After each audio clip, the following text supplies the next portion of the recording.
Hey everybody, happy Wednesday Velma night. just Happy left. hump day. Velma's back. Velma's gone. Velma's back. I'm Velma's Haley back. Gray. I'm the founder of the Women's Entrepreneur Network. I'm here to annoy y'all, talk to y'all, chat with y'all tonight. And we're talking about gratitude. Tip 71, as Velma said, because I've been posting in When and posting tips several times a day for the last little bit.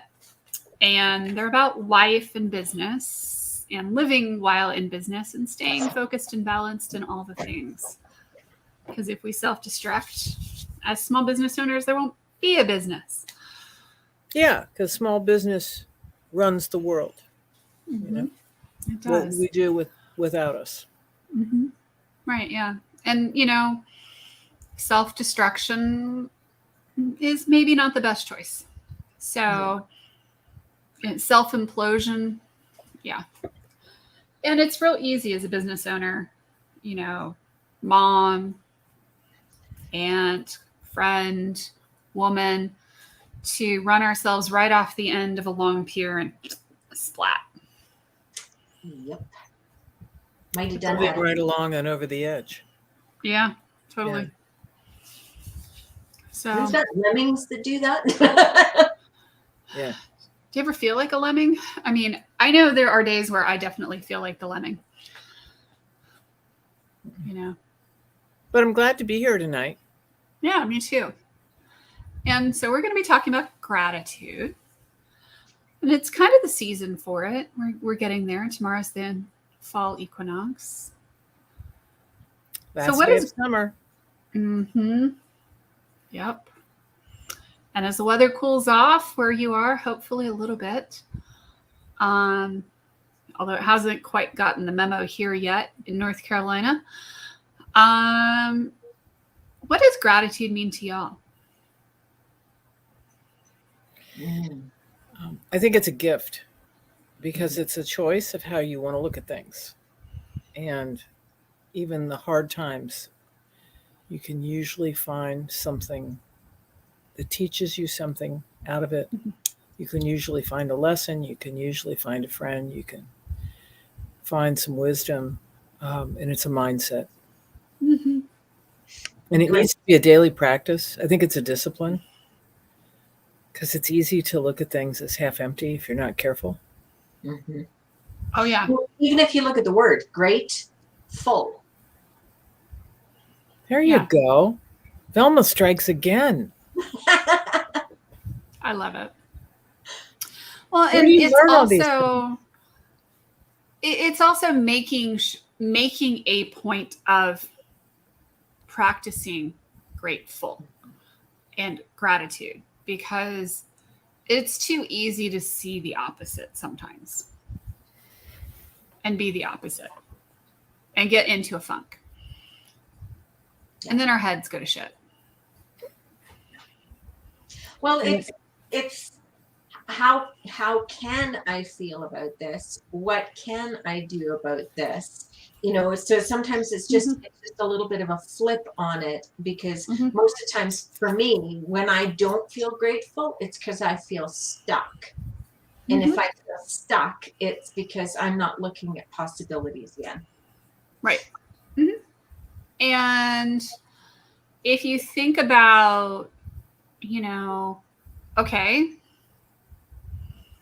I've had a few of these in my business, and I've, had one lately that's been kind of fun. Not in a ha-ha kind of way, but, but what will be the good that will come out of this situation? How can I flip this? How can I change this scenario? What will the outcome ultimately be? Mm-hmm. I kind of look at it as, when it gets really icky like that, it's okay. So my life just exploded. So it's kind of like the atoms going apart. Exactly. It can't be destroyed, but what will it come back together as? Right? So if it's no longer this, what can it be? Mm-hmm. And having even in the moment when it's in the middle of exploding and we're having that primordial scream, I mean, I have a lot of chaos going on right now with the summit next week and everything else going on and running a full business. You know, okay, so I'm grateful for this opportunity, even though I didn't really want it right now. Right? And it always happens to my benefit. And always remembering that as crappy as some things are when they happen, ultimately, I've learned to be grateful for the challenges that come up. I know in my podcast last night, the lady that I was speaking to, we were talking about divorce. I know, but she walked into her divorce, and I recognized this, making an assumption that life happens for her and not to her. So if life happens for me and not to me, what could this be for me? Mm-hmm. Absolutely. That's a choice. It really is a good choice. Because otherwise you feel like a victim. And yeah, things, you lose the opportunity for the lesson when you're a victim, because you're so busy scraping yourself up off the floor. Well, and you also have that choice, right? Of, okay, maybe I couldn't, you can't blame yourself as well. A lot of times we blame ourselves for a situation. Yeah. I blame myself for this divorce. I blame myself because this relationship blew up. I blame myself because this client blew up. I blame myself because the situation with an employee happened. Whatever. But a lot of times, we can't blame ourselves for every single thing that happens in our life and wallow in it. And instead, let's okay, so what can be out of this situation? What are the lessons I'm learning? What lessons am I grateful to learn out of this? And there's a difference between blame and responsibility. Right? So what part of this can I take responsible for? What part is not my responsibility? Right. A lot of it is an illusion, though, that people take on, because if it's my fault, then I can solve it. I can fix it. I can, if I just do it a little differently, if I just do and it's, a lot of times there's nothing you can do. And sometimes you can somebody leaves. Respond differently. Yeah. Well, but that's discernment and knowing what's my responsibility and what's not. Right. Responsibility. I think people take on ownership because then it gives them the illusion of control. Yeah. Yeah, no, totally. And I mean, I think that we're always trying to punish ourselves. And the quote was, I let go of self-punishment for events that were beyond my control. I am only responsible for my actions. And I would say, I'm also responsible for my thoughts and my actions. I get to choose how I think about something. And your feelings. And my feelings. A lot of people don't take ownership for that. And how you choose to look at something is going to determine how you feel afterwards. Absolutely. You can see it as a win. You can see it as an opportunity, or you can see it as victim. Yeah. I think we were wired by our Creator to be grateful. I think that's part of who we are as humans. And I think it's easy to forget it, especially when life gets busy or life gets icky. And think about it. When we say that life gets icky, it's usually because we can't control what's going on. And we don't have any, somebody else has done something we don't like. And we don't have any control over it. Right. Well, and being able to let go of control or that illusion of control, right? I couldn't control somebody else's actions. Okay. But I can control how I react to the situation. and how I feel And about it and how I think that's about wisdom. And that's something that we often don't learn until we're older. We can be so reactive when we're younger, and Yeah. to sit quietly and listen before we say anything. Something. And then the question is, what could I learn from this? What could I have done differently? Is there anything I could have done differently?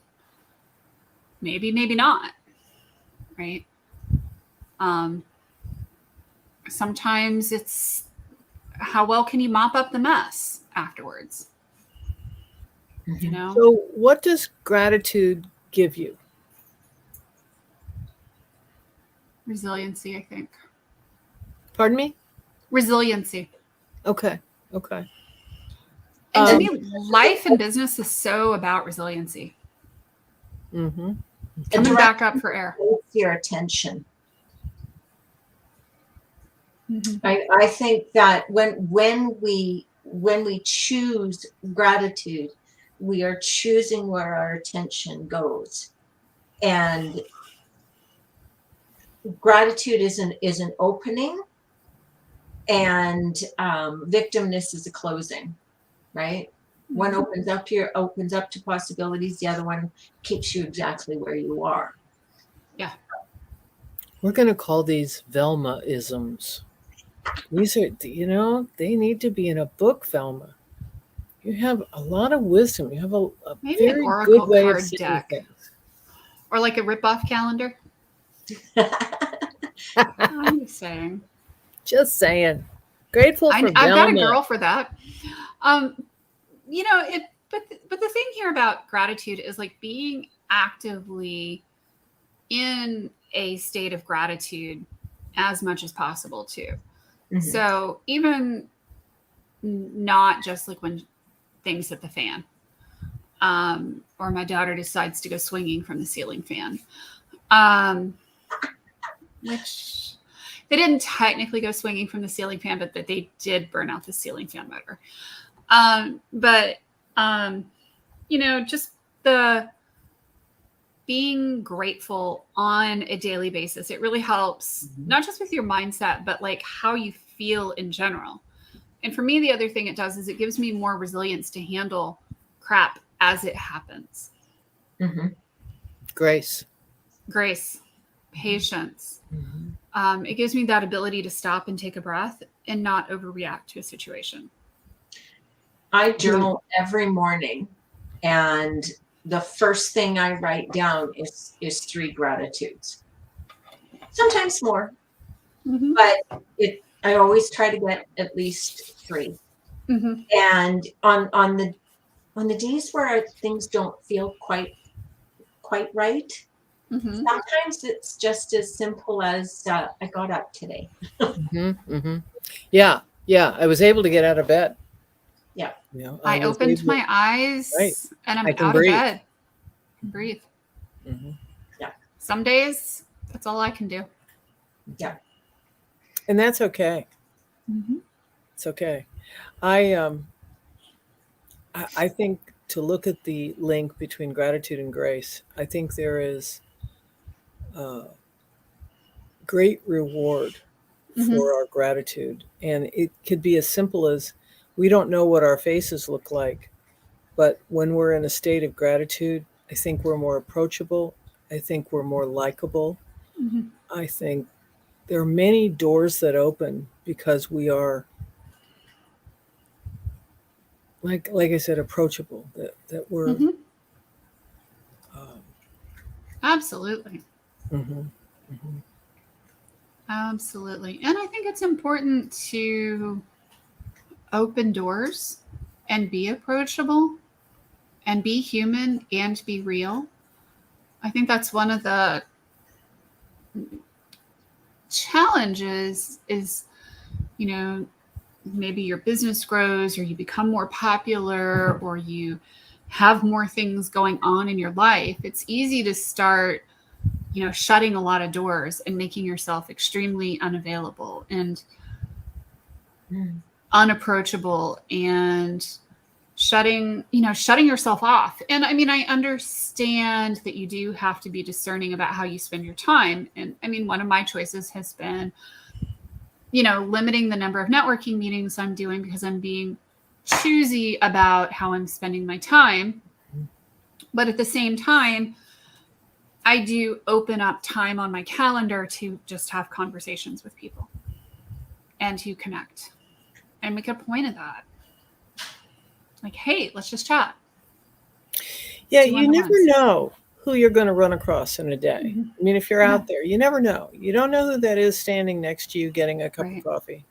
You don't know what their life involves, and you don't know what your demeanor means. And we kind of all do, because we see those videos and we see when somebody behaves really horribly. I saw one today, a guy who does memes. He was showing these video memes to make a point, and someone took offense at it. A man took offense at it. And I don't understand his offense. Okay, I'm not him. I'll give you that. It was funny. It was not. But a guy took offense, and he came in, and it was being projected onto a screen, and came in, and he just wiped everything off the table and destroyed the $1,000+ projector and frightened everybody. And I thought, what's the lesson here? What am I grateful for? Well, somebody is screaming, or what am I hearing there? I don't know what that is. It's not on my end. Anyway,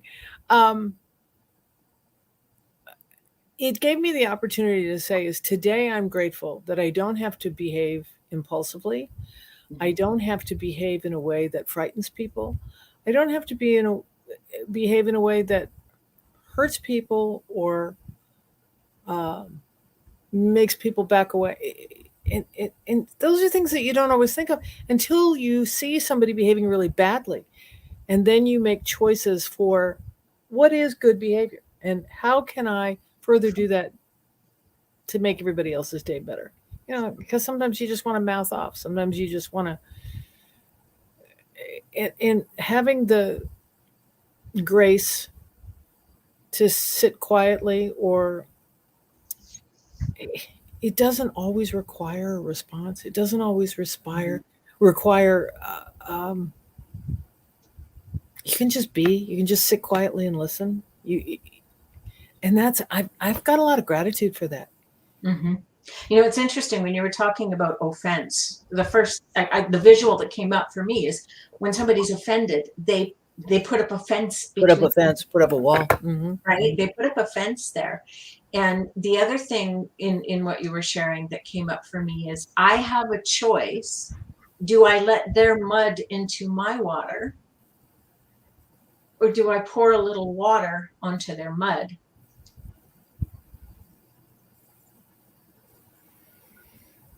I don't know. I think a lot of women, and I'm not meaning to go down that road, but I think a lot of women were raised, and I'm older than you both are, were raised to tolerate somebody's bad behavior. Just be quiet, just be good, just sit still, just, you know what I mean? And to not say, whoa, or not say, hold on there. And today, I have the option of, I don't have to get you to see. You don't have to, now just sit here and I'm going to explain it to you and you're going to get it through your head. And I spent a career of trying to get people to see things. I don't have to do that. And I'm so grateful for that I can simply say, I'm going to go now, or I don't even have to say that up. I can just get up and leave. I don't have to be a part of that. And in business, we are grateful that we don't have to take the life's too short client. We don't have to take, we don't have to take abuse. And I use that word really loosely, guys. We don't have to accept unacceptable behavior. Today, you can just say, not doing this. And you don't even have to say it out loud. You just pick up your dolls and dishes and go to the next room, whatever. pick up my toys and go to the next sandbox. Yeah. Yeah. Totally. Yeah. Yeah. Yeah, when people are, difficult or whatever, you don't have to Mhm. react to it or engage or fight or Right. any of that. And that's part of gratitude. That's a really important part of saying, today I don't live in Zimbabwe where I have to walk 10 miles to the river to get dirty water so that my family has something to drink or I have something to cook with. And we don't even think of those things. We are just used to living well. And I think we would do well to remember how good we have it and just start at that high bar as opposed to what's wrong. Are you kidding me? You got food on the table, you got heat in the house, you got, fire for the fireplace, and good scotch to drink if you so, you know what I mean? It's just, I do know. we need to start at a higher bar. We need to start way up there and say, well, hey, the fact that I could go to the dentist today when much of the world never sees a dentist, the fact that I could drive to the grocery store, much of the world doesn't have a grocery store, and somebody else grew the food or gathered the food or killed the food, and I don't have to do any of that. These things that are so de rigueur of our day, which are so outside of many, many, many people's experience. Is that a dog howling? It's a cat. Yeah. Okay. a cat. Mom, pick me up. Mom, you aren't picking me up. Oh, pretty. Now I have to walk on your keyboard, Mom. Yeah, just don't shut us out of the show, Kat. I'm going to show you my tail. Yeah. That's funny. That is There's funny. a tail. Yeah. I want That's you to know, Jinx. but don't touch me. Oh, wait a minute. Maybe I'm supposed to give her treats. Yeah. I want She's some not too. very grateful. She's more demanding, I think. Yeah. Because she's got a good life. sprinkled- Somebody provides a supper every morning and evening and treats and Oh, sorry. a I warm haven't place sprinkled to treats on top of her treats. Because she must have fresh treats on top of her treats at all times. eat. Yeah, and she doesn't have the capacity to have gratitude on sentient gratitude or conscious gratitude. And that's another thing we can be grateful for is we can think about this. Oh, And- the three-ring circus is about to start. Okay. Cats are the teenagers of the animal world. Oh, really? Yeah, they kind of are. Mm-hmm. But it's not just the cats. I'm grateful for dogs and cats. Toddlers. Ooh, treats. It looks like I've a heard the lamb box or get a goat. opened. Doesn't he look like a goat? Cute. Oh, he's adorable. That's Amy, Amethyst Alexandra. Oh, Emmy's pretty. She's I'm grateful every day a puppy. for my dogs and cats who never have to go to college, don't abuse drugs, and if they get pregnant, I can sell their children. And it's just, I'm grateful. Yeah. And I've they're never in my easier life- than human children. Oh, yeah. They're definitely easier than human children. Absolutely. And they My love mom you used to more. say God created teenagers so you wouldn't miss them when they moved out. Hmm. I might have made it real for her. You know what? Fall is something I have all my life struggled with. I mean, I just have dreaded. The clock ticks over on September 1, Mhm. and I've dreaded it. And I have made a conscious effort to be grateful for the things in fall that are exceptional. And one of the things about fall is that there's time for reflection. Things slow down. Mm. And I guess if you're a mom and you're sending kids off to school, okay, that's a little complicated. But at the same time, you might have a little time to yourself too. Right. Mm-hmm. Yeah.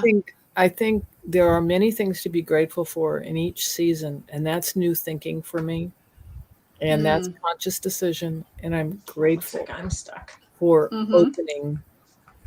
opening that. Right. Velma's Yeah. book. Uh-oh. Oops. Oops. Tech gremlins. My tech has been pretty gremlematic. Is that the term? I don't know. This is all new to me. Gremlin-ish. But yeah, so I mean, if you think about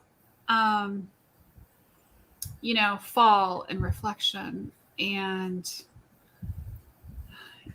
we're coming out into the holiday season and all the fun that happens, all the Jewish Yeah. high holidays and everything, and fall equinox, and it's just a time to really reflect and have gratitude.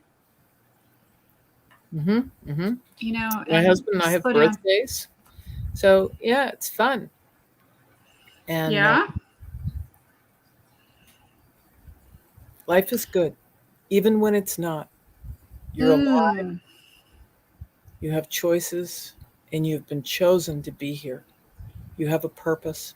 I heard someone the other day say, think about asking God what your purpose is to be alive right now at this time.